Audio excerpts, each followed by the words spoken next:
આપણે ગુજરાતીઓનું most favourite એવું one pot મિલમાં દાળ ઢોકળી તો સૌને યાદ આવતી જ હોય છે. તો એવી જ આજે આપણે મગની દાળમાં દાળ ઢોકળી બનાવી રહ્યા છે. તો ચલો જોઈ લઈએ રેસીપી અને બનાવવાની પણ શરૂઆત કરી દઈએ. જેના માટે મેં એક બાઉલમાં હાફ કપ ફોતરાવાળી મગની દાળ લીધી છે. તમે પીળી પણ લઈ શકો છો, તમારી ચોઈસ છે.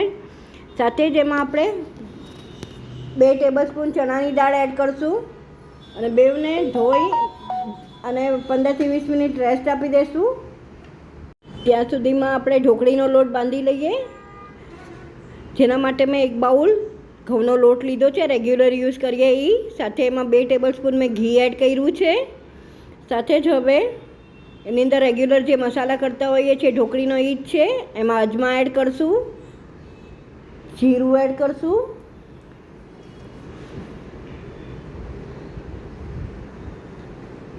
સાથે હળદર, લાલ મરચું, ધાણા જીરું, સ્વાદ પ્રમાણે મીઠું, કોથમરી એડ કરવાની છે. આમાં બહુ જ સરસ લાગે છે કોથમરી. સાથે મિક્સ કરીને આપણે હિંગ એડ કરવાની છે. હિંગ એડ કરી દઈએ. બધું મિક્સ કરી અને થેપલા જેવો લોટ બાંધી લઈશું આપણે. બહુ ઢીલો નહીં, બહુ કઠણ નહીં, એવો લોટ બાંધવાનો છે. હવે આપણે આને રેસ્ટ આપશું 10 મિનિટ. પછી આની ઢોકળી વાળી લેવાની છે. તો આપણે 10 મિનિટ રેસ્ટ થઈ ગઈ છે અને સારો એવો કોણાઈ બી ગયો છે લોટ.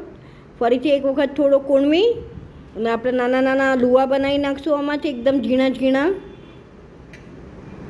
આપણે ઢોકળી વણીને નથી કરવાની, આવી રીતે વણી નાના નાના લુવા અને વચ્ચે હોલ પાડીને આપણે બનાવશું. તો પહેલાં એક સરખા નાના લુવા કરી લઈશું. હવે આવી રીતે પ્રેસ કરી ગોળનું અને વચ્ચે આપણી પાસે સ્ટ્રો હોય તો સ્ટ્રોના હાથથી, નહીં તો આંગળીથી આપણે હોલ કરશું.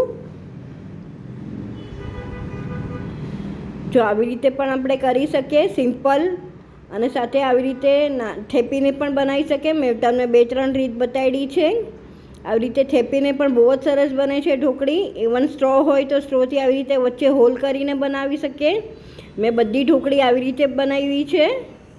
તો આવી જ રીતે આપણે ઢોકળી બધી રેડી કરી લીધી છે. હવે આપણે કુકર લઈ લીધું છે. એમાં 4 ટેબલસ્પૂન આપણે તેલ એડ કર્યું છે, 1 ટીસ્પૂન જીરું અને સાથે જ 1 ટેબલસ્પૂન આપણે લસણ એડ કરવાનું છે.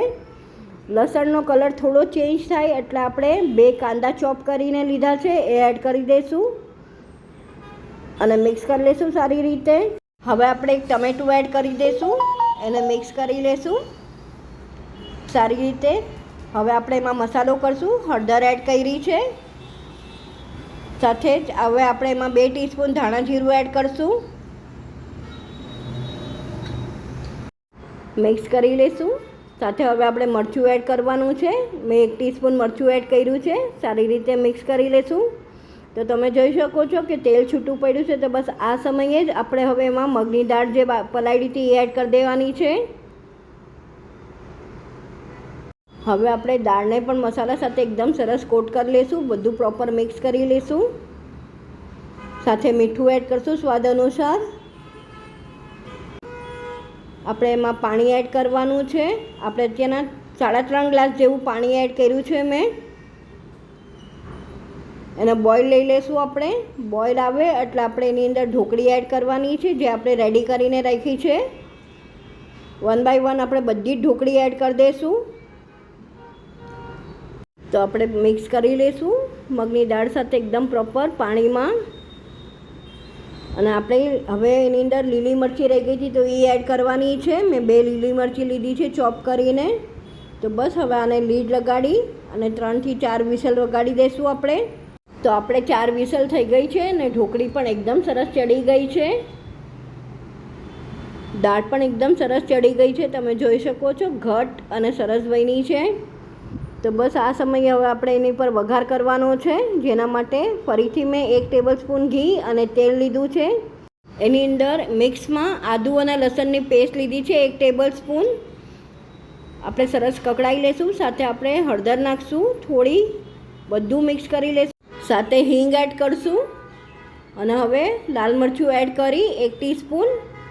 બધું મિક્સ કરીને આપણે ઢોકળી પર પોર કરી દઈશું વઘાર. હવે સાથે આપણે કોથમરી પણ એડ કરી લઈશું, સાથે ઢોકળી પણ ચેક કરી લઈશું. તમે જોઈ શકો છો બહુ સોફ્ટ થઈ છે ઢોકળી, આરામથી કટ થાય છે.